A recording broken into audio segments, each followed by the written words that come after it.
13h11, l'immobilier encore au centre des discussions sur le budget. Après la piste d'un retour de la taxe d'habitation, Matignon étudie la possibilité d'augmenter le montant des DMTO, les droits de mutation à titre onéreux, qu'on appelle couramment les frais de notaire, et que les acheteurs paient au moment de signer l'acquisition d'un bien. Des frais que les collectivités perçoivent en partie, Margot Faudéré. Les droits de mutation représentent entre 15 et 20% des ressources des départements. L'année dernière, ils dépassaient les 11 milliards d'euros. Sauf que ces recettes ont fondu avec la crise immobilière ces derniers mois. Pour compenser, l'Association des départements de France demande une hausse temporaire des frais qu'ils peuvent percevoir.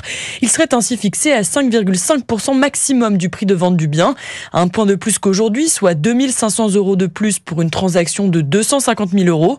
Pour François Sauvadet, le président de l'association, il y a urgence. On est dans une situation explosive. On a connu ces dernières années une hausse de la dépense sociale et en même temps, c'est ce qui est inédit, nous avons une chute de nos recettes et nous n'avons plus de possibilité de recours à l'impôt. C'est vrai que la chute des transactions a participé à plomber les comptes des collectivités locales, mais attention au retour de flamme. Taxer davantage l'immobilier pourrait entretenir la crise qu'il traverse, prévient Christophe Demerson, président de l'association 35 millions de petits propriétaires. C'est le sujet complet qui est anxiogène. Et aujourd'hui, un jeune, quand il va acheter, il se dit à quelle sauce je vais te manger. La ministre du Logement elle-même a mis en garde contre le risque de gripper une machine qui repart timidement.